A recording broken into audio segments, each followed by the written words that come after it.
G'day YouTube, Warbles on a lot here. Valentine's Day, which means my father's birthday. It also means my big sister's birthday, my biggest sister's birthday. The old man would be 112 if he hadn't died when he was 73. And last I heard, my big-est sister was still breathing in and out. But that'd be 5 or 6 years ago that I heard of her last, and she'd be 82 if she's still breathing in and out. Not what you'd call a close family, but such as life with the Brady bunches. So they're half siblings, my three of them. Anyway, Valentine's Day. And today I hear that Trumpy has been acquitted by the Senate after having been impeached by the Congress for having incited a deadly insurrection which attempted to overthrow the peaceful transition of power through the democratic process of government in the United States of America. The Democrats have, as I forecast, as it were predicted in my previous video back on the 6th of February, titled America's Next Trick, as I predicted, the Democrats have demonstrated beyond a shadow of a doubt, right? They have proved beyond a doubt, beyond reasonable doubt, that the only reason why the mob assembled and then walked down the street and broke into the Capitol was because Donald Trump spent 6 months telling them that unless he won the election in a landslide, therefore the election must have been stolen, rigged, fake, fraudulent. And when he lost by 7.5 million votes, that's what he said. The election must have been stolen because they're claiming that he didn't win. And something like 30% of Americans still believe that, and probably half or a quarter of them are predisposed to violently defend their point of view. And they went to the Capitol. And 5 or 6 people died on the day, and a couple more policemen have since committed suicide from the PTSD of having to face the swarming multitudes of trample-tarded lemmings waving "Don't step on me" flags and then getting trodden and stomped and squashed to death by their own crowds.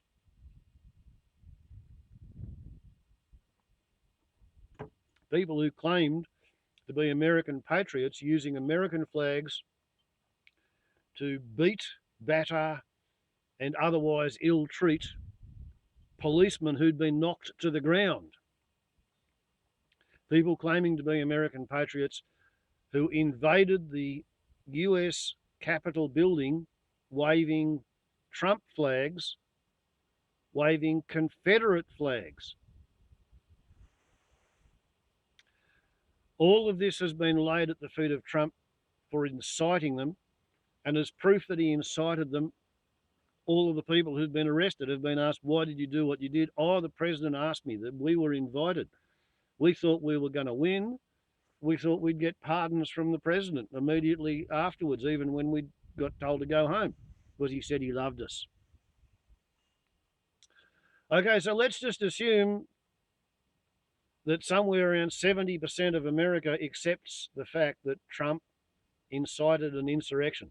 It's arguable whether it was treasonous and seditious, because although treason and sedition generally invokes a foreign power, Trumpy has such long, strong, close, and fishy smelling ties to post-Soviet Russian oligarchs, particularly Vladimir Vladimirovich Underpants Poisoner, Putin.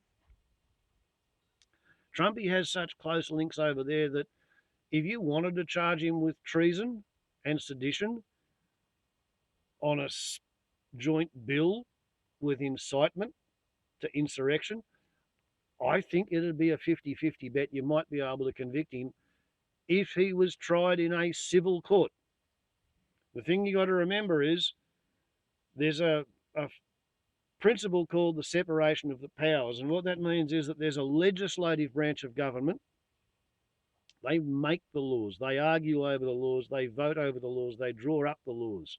They listen to complaints from their constituency and they respond to a loud enough squeaking of the dry hinge that needs oiling. They come up with laws to deal with the complaints of their constituents. That's the legislative branch. That's the Senate. That's the Congress. That's the president's administration. Then you have the executive branch. The executive branch, they are the bureaucrats who actually enforce and administer the law. Then you have the judicial branch. And the judicial branch, they police the law, they enforce the law.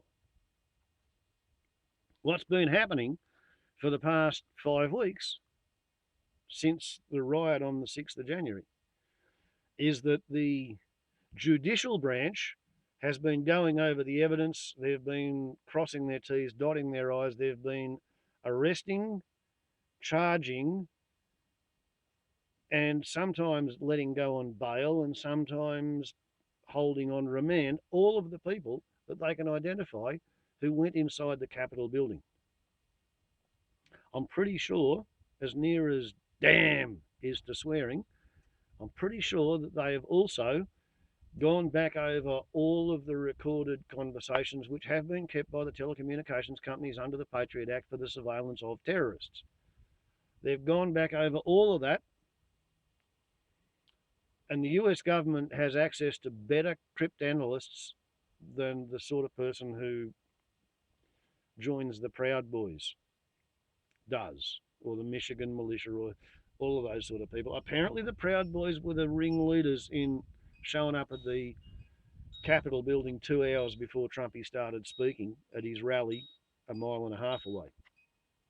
The Proud Boys were on video, tagged by GPS from their phones, and they were all recorded on their phones by the telephone app, which they used as walkie-talkies to coordinate their traitorous insurrection. I say traitorous because what they wanted to do was they wanted to overturn the democratic process of government by the people, for the people, of the people. They wanted to shit all over the Constitution, wipe their ass on it. They wanted to install a government of one man, a dictator, somebody to rule by decree.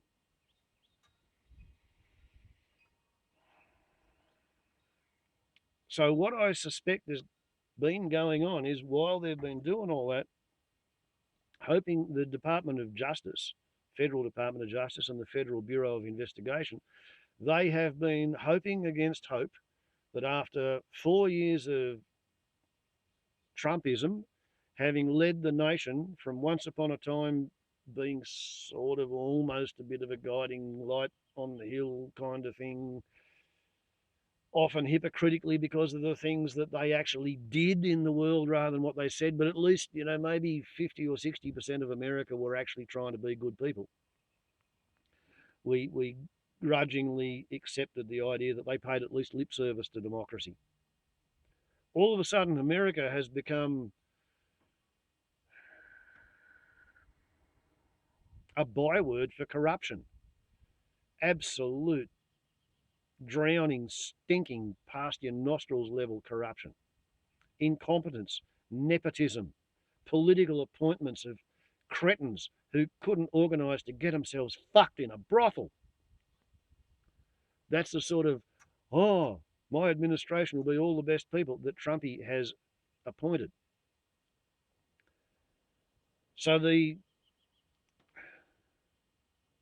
judicial branch of government has been waiting for the legislative branch of government to actually rein in this lunatic who was elected by the Electoral College in 2016, having lost the popular vote but gained enough electors to get the presidency. It's a crazy system, but that's how it works. And what's happened? The Republican Senate leader, Mitch McConnell, turtleneck, he said that he holds Donald Trump to be responsible for inciting the riot, but because he's not the president, therefore you can't convict him on the impeachment which occurred when he was the president for something he did when he was the president. Because as far as the Republicans are concerned, Trumpy is now nothing but an individual private citizen. Great. Come in, spinner. The Republican Party, or perhaps Donald Trump, I suspect Mitch McConnell's smart enough to realise all of this. Donald Trump has swallowed the bait. He has been fed enough rope with which to hang himself, and the knot has been tied by all the people who said that the reason they rioted and stormed the Capitol was because Trumpy told them to do it. He told them to go there. He wound them up. He said, you got to fight like hell. Rudy Giuliani said, let's have trial by combat. He said, Pence is a coward. They went there screaming, hang Mike Pence, kill Nancy Pelosi. The ultimate goal in Trump's mind, probably Flynn's mind, Bannon's mind, Stone's mind, definitely Melania's mind. Whether DJ, TJ, and Eric were in on it, I don't know. Jared, probably too stupid. Ivanka, too blonde. The goal was to get Pelosi and Pence in those zip cuffs. Anybody else would be a bonus, but get those two in zip cuffs, and then you've got your burning of the Reichstag moment. You can declare a state of emergency. You can instigate martial law. You can suspend the Constitution, state and civil rights, individual liberties, all that out. Just like in Germany after the Enabling Act following the burning of the Reichstag. And then you can put the results of that pesky bloody election into abeyance for the duration of the emergency, and then bingo, Trumpy is Der Fuhrer, ruling by decree. That was what was supposed to happen. And when it didn't happen, the Republican core group of conspirators, they persisted with their basic plan, which is as soon as you get Pence and Pelosi in zip cuffs, then you declare that the people who've done it was the mythical anti-fascist organisation which has no leader, has no officers, has no treasurer, has no bank account, has no chain of command, has no table of operations, has no agenda.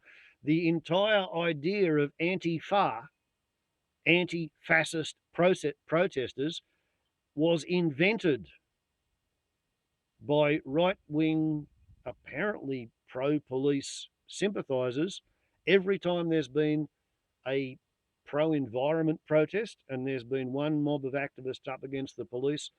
The pro-environment, pro-black rights, pro-civil rights, pro-union rights, anybody who ever tries to protest who is opposed by the police, they're tagged as anti-fascist.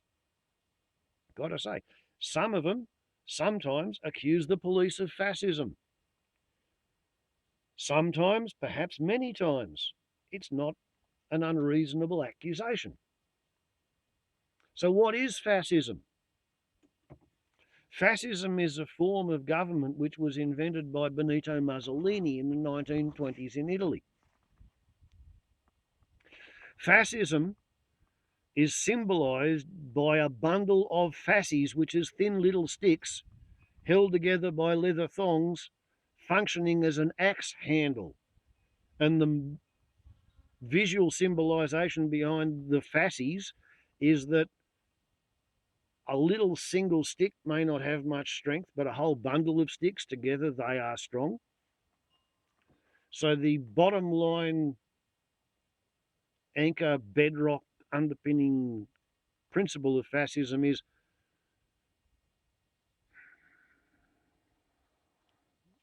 strength through togetherness, might is right. It's built around a populist leader. The populist leader is otherwise generally considered unqualified for the task, hasn't been bred for it, hasn't been trained for it, hasn't had any experience in the field. And the whole idea is to circumvent the tedious bureaucratic process of governing the country reasonably.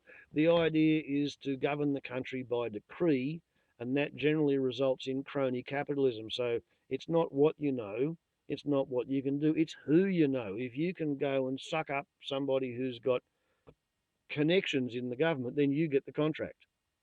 Whether what you're doing is something you're good at doesn't fucking matter. You can make money out of it, so off you go and get on with it, mate. The other bedrock founding tripod foot of fascism, apart from populism and crony capitalism that's generally incompetent, is the idea that this populist, incompetent, crony capitalist leader is going to lead the nation back, never forward, back. They're always going back to some long lost, barely remembered ancestral halcyon glory days. Benito Mussolini was elected on a platform of leading Italy back to a second Roman Empire. That's what he was going to do. That's why Ethiopia. It didn't fucking work, like barefoot people with spears stopped him.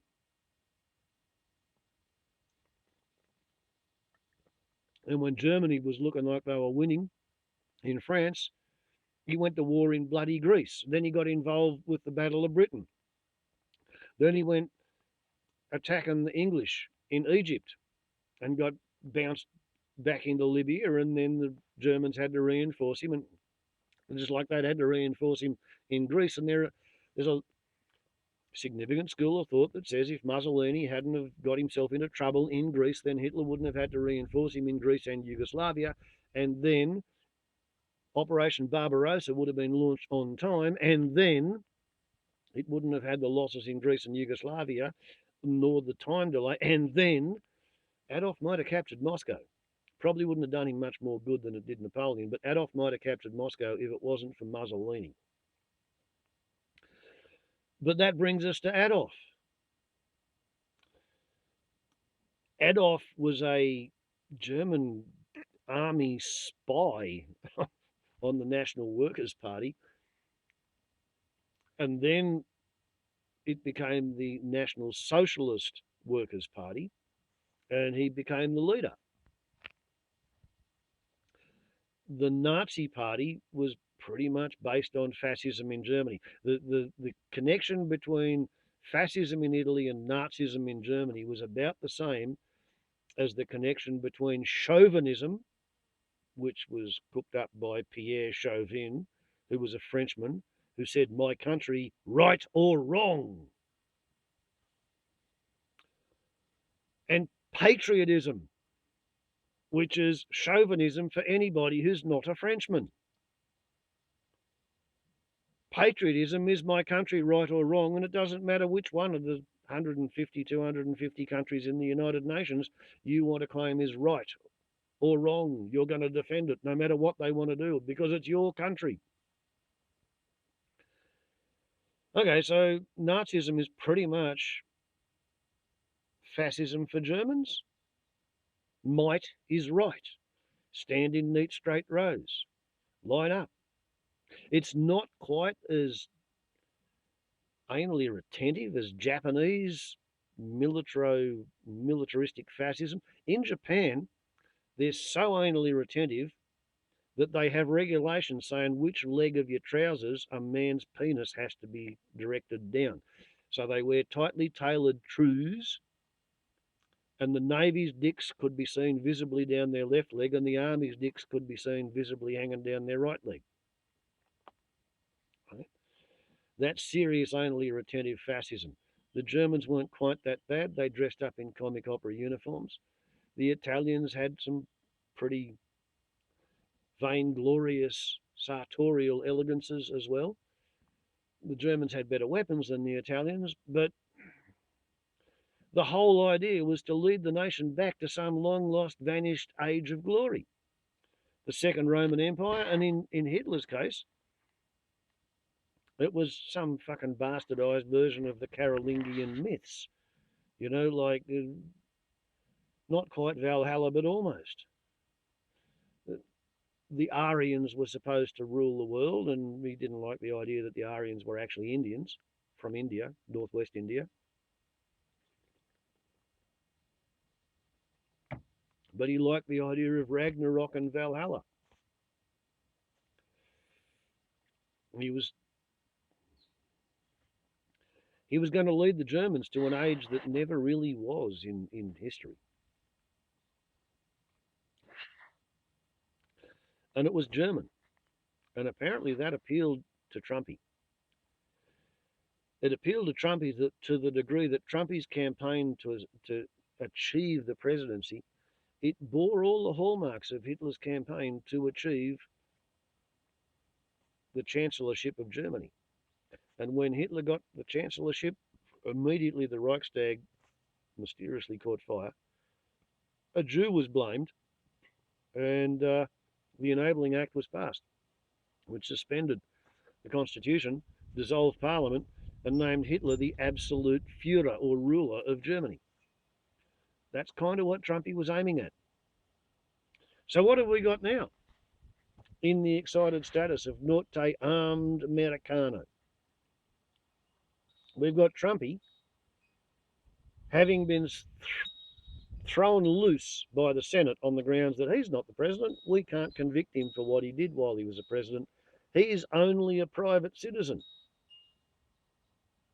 Now, why didn't he get charged, prosecuted, tried for all of the dumbass, dopey shit he did both before and during his presidency? You know, like using election funding donations to pay Stormy Daniels to shut her mouth about what a tiny little mushroom-shaped dick he's got. That's what the Southern District of New York has taken him to court for, electoral fraud. Not the fact that he's got a little dick, not the fact that he paid a prostitute, the fact that he used campaign donations from the minor, little, tiny personal send a check once a week, his base, his donors, his smallest true believers. That's whose money he used to pay his prostitute to shut up. There's a whole bunch of other people. They want to sue him for slander and libel and defamation of character because when they have made complaints about sexual assault that he has perpetrated upon them, instead of defending himself in a court of law, he's gone out there in the bully pulpit of the presidency and he's claimed that they are liars. And they're suing him for defamation. That could nearly break him. But the big thing, the really big thing, is that the reason nobody pursued any of that during his presidency, he wasn't charged with treason for the Ukrainian connivance looking for dirt on Joe Biden because he was a sitting president. And while he was a sitting president, he fell under the Federal Department of Justice internal memo, right? It's not a directive. It's certainly not a regulation.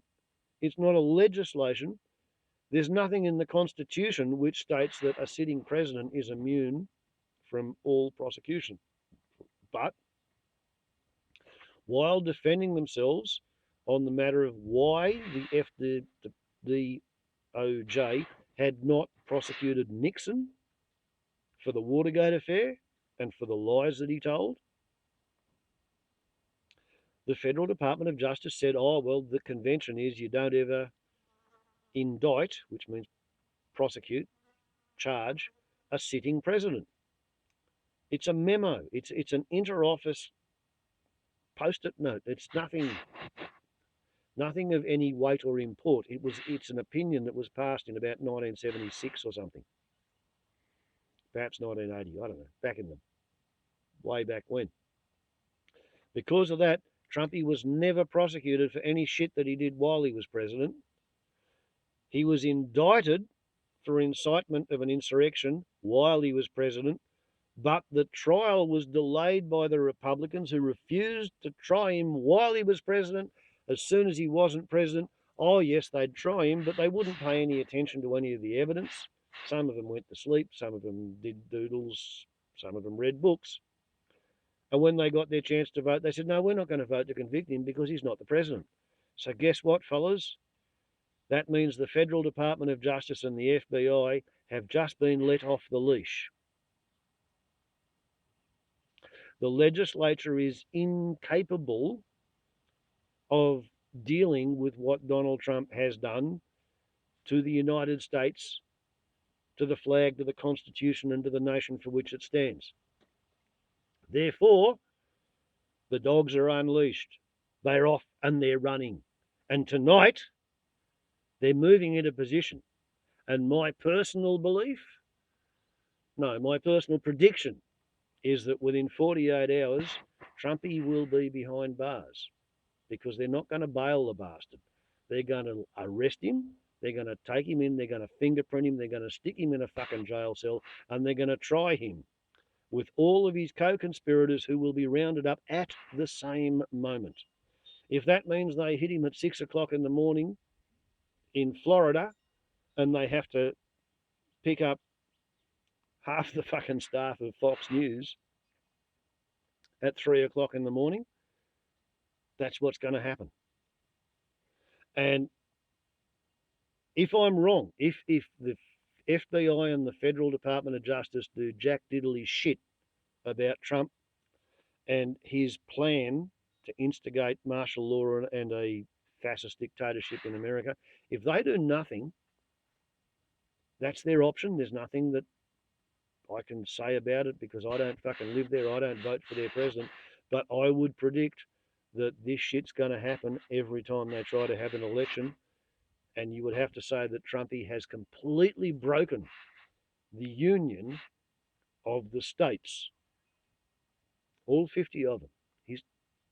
He's fucked it. He's torn it apart. Unless everybody who conspired to overturn the election, to overthrow the government, because they preferred a fucking fat,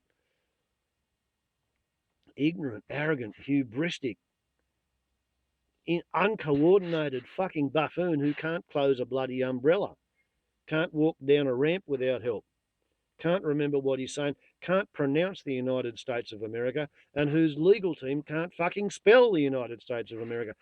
Unless the people who were prepared to resort to violence in order to inflict and enforce that idiot onto the American people, unless they are all taken to task legally for what they've done, and they should probably get sales terms between 10 and 25 years, and some of them should have to fucking serve the whole term.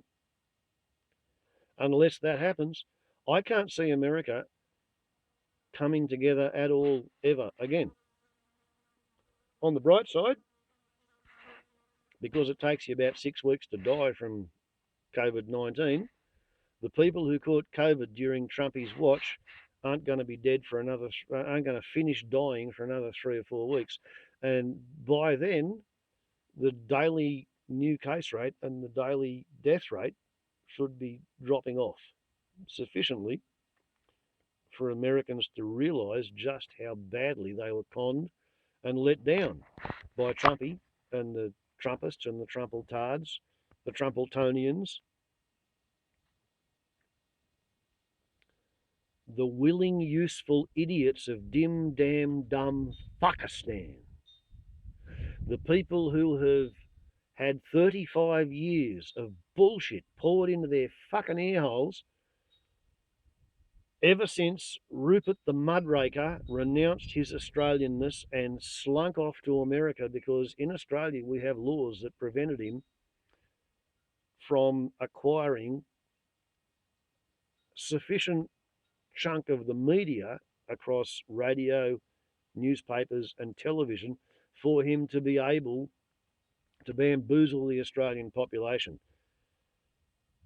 Every one of his outlets in Australia is held in check by the fact that we have the Australian Broadcasting Corporation, which used to be the Australian Broadcasting Commission, which is actually a pup out of the BBC And I think it started in 1932, might have been 34. But under its charter, it's not allowed to tell lies in the news and the current affairs.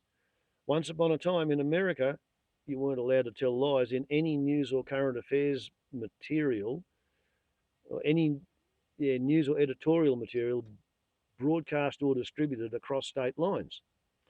And it had to be provable as true by the best known science of the time in the US. That worked really well for a while. But then Rupert the muckraker, he went over to the excited status. He became a naturalized Americano, just like all those fucking Latin Americans that all the Republicans hate. Rupert the muckraker became a naturalized American. And he bought Fox. And under the American rules, he was allowed to buy enough of Fox that he could kind of corner a big chunk of the market. At the same time, he lobbied Ronnie Reagan. Zap! And Ronnie Reagan was dementing at the time. He had Alzheimer's disease. So when Rupert Muckraker sent his attorneys, his lobbyists, to petition for Reagan to overturn this congressional requirement, which meant that news had to be the truth in America, Fox Entertainment Proprietary Limited maintained that to be forced to tell the truth was an unconstitutional constraint on their constitutional freedom of speech as a corporate citizen, right?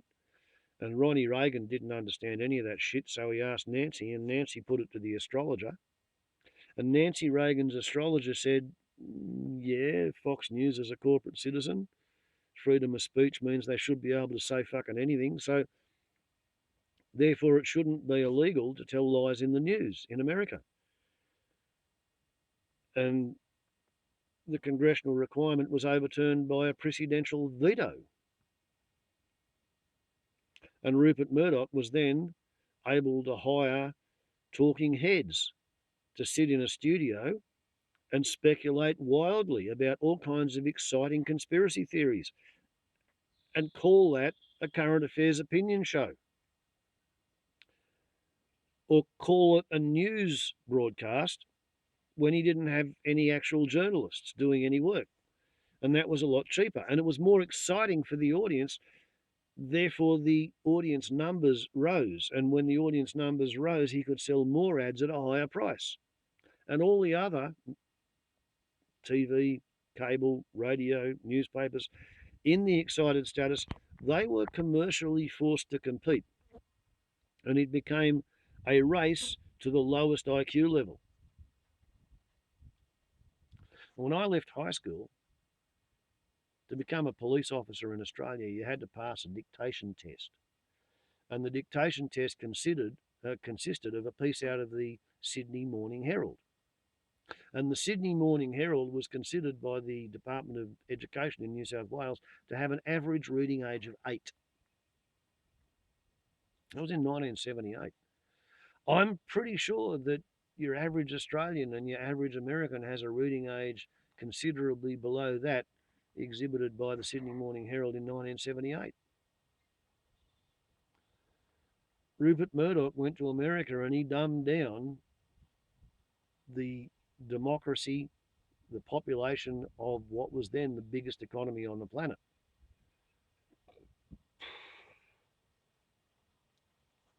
And now the US population, well, 30% of them at least, perhaps 40% of them, have no faith in their own democratic process. They don't believe that science is real. They think they're entitled to an opinion based on what they call alternative facts.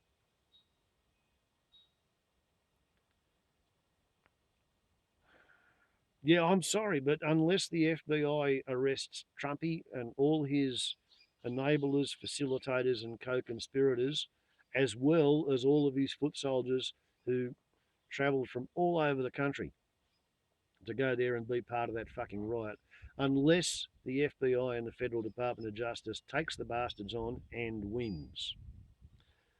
America's fucked. It's not going to be there in another 20 years, maybe 10, less than 5 perhaps. And here's one of the things to look out for. Out of the 200 odd people who have been so far arrested for the storming of the Capitol, about 14% of them have been serving military or ex-military. Doesn't say how many of them are police officers, but serving military or ex-military. And serving and ex-military only make up 5% of the general population. So you've got 300% overrepresentation of military and ex-military in those rampaging fucking morons who went into the federal capital hoping to use violence to overturn the will of the people. If that is reflective of the percentage of the actual serving military, like if 15% of the people who are in the military would like to shoot someone to promote Trump or defend Trump, I think America may have a problem. Not because 15% is a lot, but if you get one of them who's in a position to make up the rosters and jigger the fucking personnel list so that all of the Trumpists are all on duty, all on the same shift. Yes, I can see how 15% of the military could fucking go a long way towards making a mess out of the rest of the United States.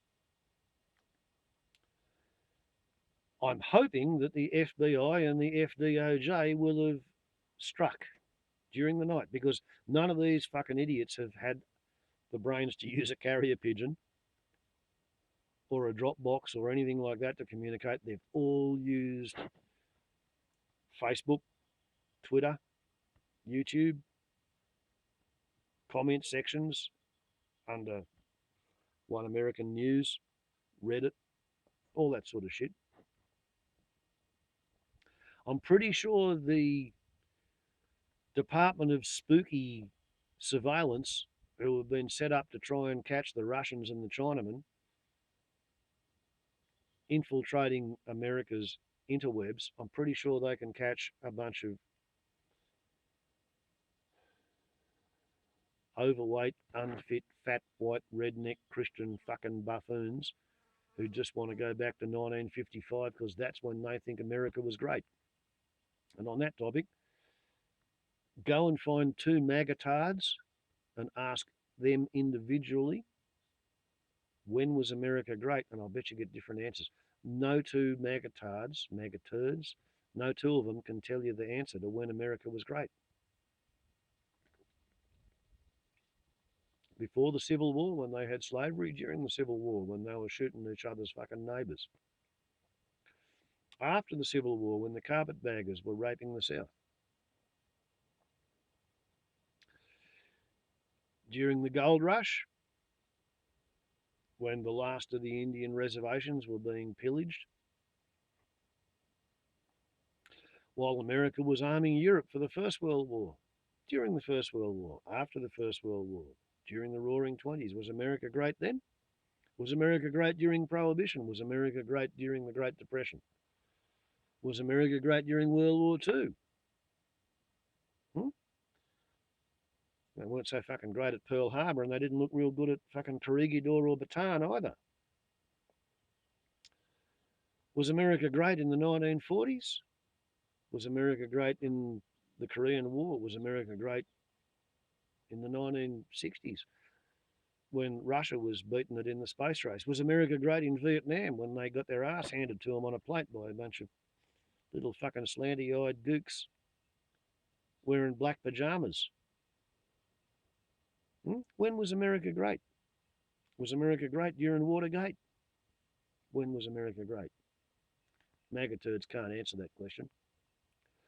But they're proper little fascists. They're proper little fucking Nazis. They just believe in our glorious leader is going to lead us back to greatness because that's what he said. And who was the first politician to use Make great again. Adolf fucking Hitler. Make Germany great again. That was the Nazi slogan. And people wonder why it was that Donnie Trump had bone spurs that stopped him from going in the US Army. Why it was that Donnie Trump didn't want to go to the Allied cemetery to commemorate the anniversary of the D-Day invasion of Normandy, because it was raining and they were all a bunch of suckers for being in the army, and these are the dead ones, they're the losers. And why did America want to fight with Germany anyway? Like, it's not as if we were fighting on the right side. All of those things Trump said. Suckers and losers, and America was fighting on the wrong side because it was fighting against Germany. And he has used every trick from the Hitlerian playbook to try and snatch and maintain power. If the FBI and the Federal Department of Justice don't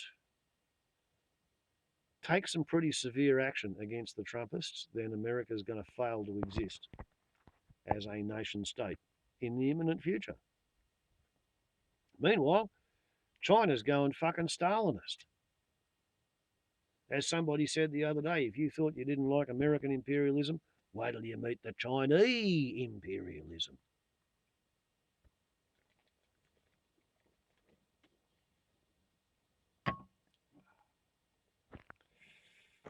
And perhaps none of it matters because we haven't done a sufficiently stringent lockdown worldwide to have caused the Bat Eaters Lament virus to have died out in the individuals that's already infected. Therefore, what we've succeeded in doing is placing sufficient evolutionary pressure onto the virus that it's now developed a couple of mutant varieties.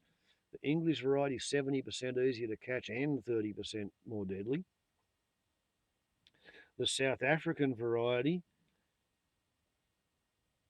it manages to evade the immunity that one gets from having already had the virus. And I think it probably that indicates it defeats the vaccines which have been developed thus far. And the Brazilian variety, it's a different variety, and nobody quite knows what it does at the moment, but it seems it also avoids the immune response of humans who've already had it. Therefore, it's going to avoid the immune response of people who've had the vaccine. And the vaccine, there's problems with it. I mean, not only do you have to store it at minus 70 degrees Celsius, that's 3 out of the 4 or 4 out of the 5 of them, but also you have to have 2 doses, and doses have got to be 3 weeks apart, minimum sort of thing, perhaps 3 months apart, and you don't get actual immunity until 3 weeks after your second dose. And the immunity might last 6 months and it might last a year, and you might get the South African or the Brazilian variety, and they're probably immune to your vaccine anyway. So the bottom line is that after a year of squabbling with COVID, humanity is now back to square one, where the virus is at least 100% more capable than it was 1 year ago, and everybody's economy is struggling to maintain itself a year down the track. Melbourne, they're into their 3rd stage 4 lockdown.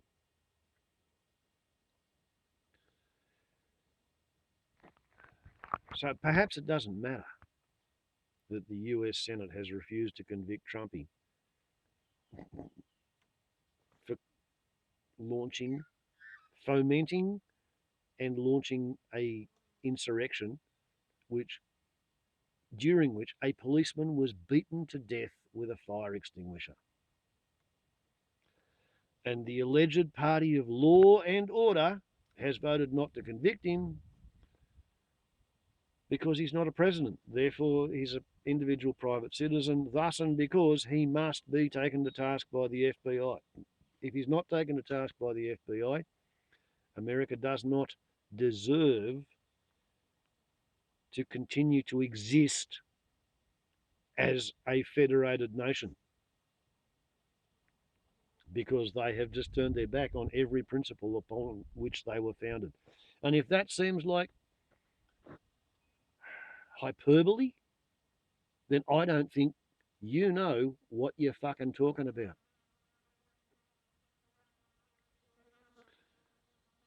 Why do I think I know what I'm talking about? Well, part one, line one, I'm nearly 60. Like, I can remember being shocked when I watched the US Marines trying to shoot their way back into the US Embassy in Saigon in 1968 about this time of year, you know?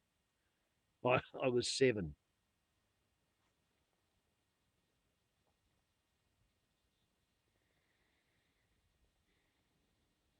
I remember Watergate. I remember being taken to see all the president's men.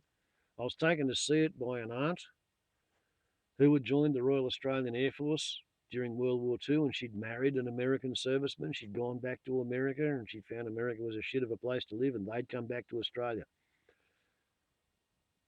Until she died, beside her bed was the American flag folded into a tricorn that had been draping her husband's coffin. He died when I was 3 years old, and she didn't die until about 5 years ago.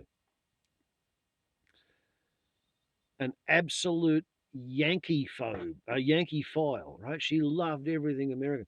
And she took me to this All the President's Men, and I watched it, and doop-de-doo. It was a bit of a drama, spy thriller, little bit of action, not much, all the rest of it. Dustin Hoffman played a pretty good role. And as we were leaving the picture theatre, my auntie, the American war widow, was fucking crying. She was in tears because every illusion she ever had about the US as a force for good in the world had been completely crushed, chewed up, spat on, trodden on, shit on by Nixon and the Republicans. Her whole worldview was just kind of destroyed. So, like, we went back home, and the next day she went to the KFC shop that was new at the time, and she pretended that none of that shit happened. Me, yeah, I was a teenager. I couldn't pretend it didn't happen.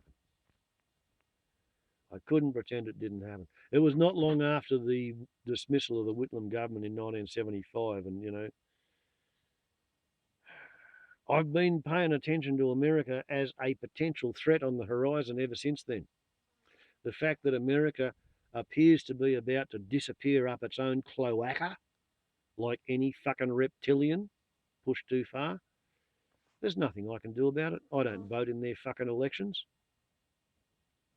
Friday night at my mate's place, he was saying, oh, they can't take action against Donald Trump because so many of the American people are supporting him. And if they get disenfranchised, then boo hoo and sob sob. And all I could think of really was,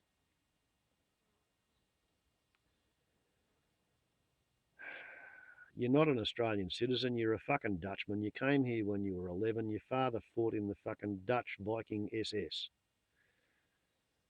And you're arguing in favour of fucking white supremacist Christian Nazi Trumpists. Epigenetics, dude. Epigenetics. Not your fucking fault. But we'll see what we will see. Part of the fun of being me is that I get to hang around and be friendly with people who don't share my worldview. Let's face it, my son is qualified to winch, insert, and extract from a helicopter from 300 feet through the tree canopy so he can go and play with forest fires. My father in law was a Fallschirmjäger, a parachute trooper with the Luftwaffe as a Hungarian reinforcement. He was trained to jump into firefights. My son is helicopter winch inserted into fight a fire. Epigenetics, dude. You can try really fucking hard. You can redirect it a bit. But yeah, I know a bunch of people who should know better. I always thought they were more intelligent, but yeah, they think that the FBI can't do jack diddly shit because 47% of America voted for Trumpy, And anywhere from half to 2/3 of them still think Trumpy won the election fair and square, and thus and because nobody's allowed to do anything to them. Fuck, I hope they're all wrong. I really hope America uses those fucking FEMA camps to put their traitors in. The fact that Trumpy was planning on using the FEMA camps to put the socialists, put the Democrats, put the Black Lives Matter protesters into, that's just fucking exquisite cosmic karmic justice within the cosmic scoreboard. It's part of the infinitely fractal feedback loops of karma within the cosmic scoreboard effect. Whatever you fucking try and pull, it will turn around and bite you in the ass. And that's what I think's about to happen to the Republic cunts.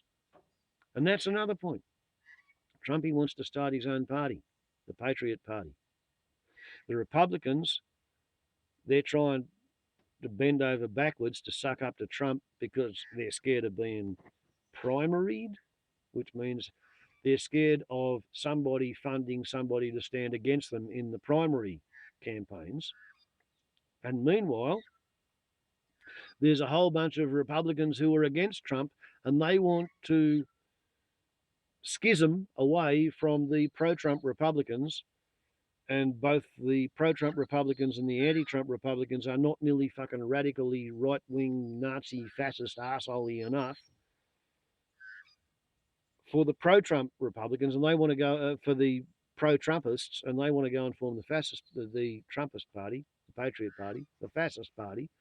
And what that means is essentially the previously more or less coherent Republican vote, which elected Trump and failed to re-elect him, it may be about to split three different ways. It may be about to split three different ways. And if that happens, then they're off to the fucking wilderness, all of them. They can go and basically fuck a hollow gum tree and hope the termites don't bite the end of their dick. They'll be like the fucking Australian Democrats or the Australian Greens or the fucking Jackie Lambie Party or the Pauline Hanson One Nation Party.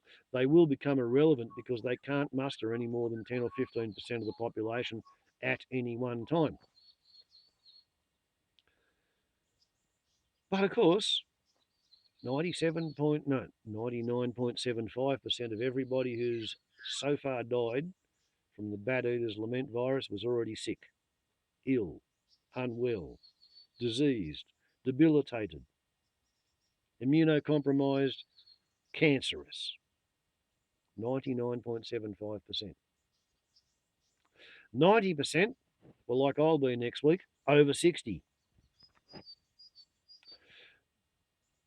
66% of everybody who's died had testicles. If you've got a Y chromosome, you've only got one copy of your immune system's instructional building plan on your X chromosome. So if you've got any flaws in your immune system, you've got no backup. If you're a female, you've got two X chromosomes. If you've got a problem in one of your X chromosomes, you go to the other X chromosome for a backup. You've got an immune system that's better than that of a male. So, for every woman who dies of Bat Eaters Lament virus, 2 men are dying of Bat Eaters Lament virus. And the next game-changing step is if you're fat. If you are clinically overweight, you don't have to be obese or grossly obese or terminally obese. All you have to be is clinically overweight. That'll cut your chances of surviving COVID by 50%. So what's going on is the Bat Eaters Lament virus is killing the sick old fat pricks twice as hard as it's killing the sick old fat cunts. Apparently because grandmothers are more functional than grandfathers. And who was it who stayed home looking after the babies and teaching them how to be nice people? And who was it who went out cutting down the trees and digging up the fucking ground and catching all the fish and shooting all the animals and polluting all the air and turning the world into a shithole? And that's why the sick old fat pricks are dying off twice as hard as the sick old fat cunts. Funny, isn't it?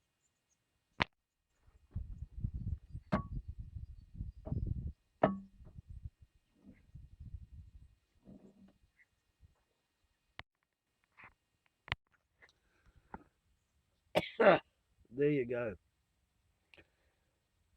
A ranting hermit's throat just has to be lubricated.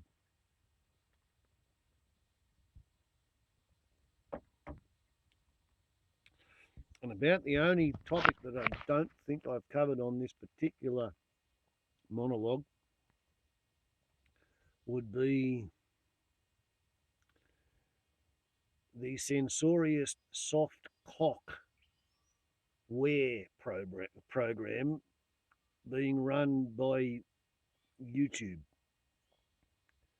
And I think I'll save that one for a different video because it's a subtopic. It doesn't really deserve to be connected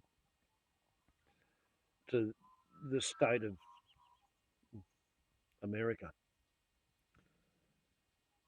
It doesn't really deserve to be connected to COVID. It's got tenuous links to both, but yeah, I think I'll save it for a different video. This should be enough for the one rant.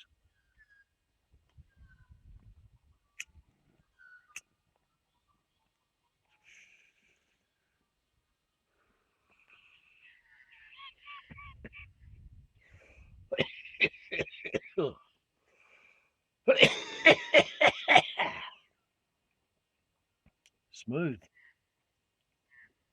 Really nice.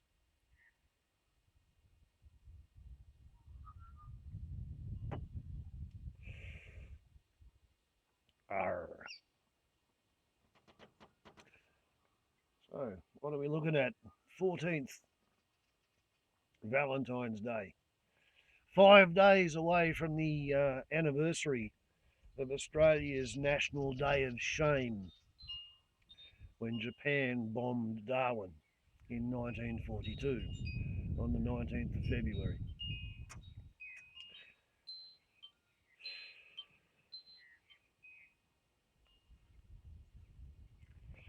Life's very curious when you look at it through the C-backroscope of hindsight and historical knowledge. Back then, 80 years ago, everybody in Australia saw America as a beacon of hope. Now we look at America and it looks like a fucking foretaste of doom. Warbles on a lot to YouTube. Good luck to the Federal Department of Justice. Good luck to the FBI. Good luck to the federal prosecutors. And to everybody who still supports Trump.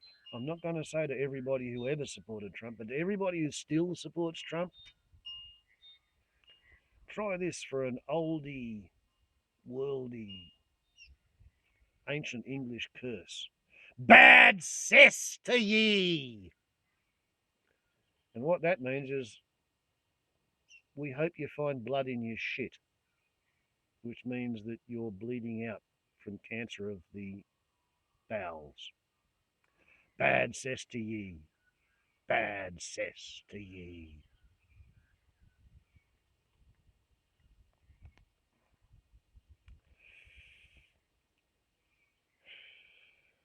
Because Trumpy's only alternative to dying at some point from some natural cause is to linger interminably in a federal prison. Warbles on a lot to YouTube.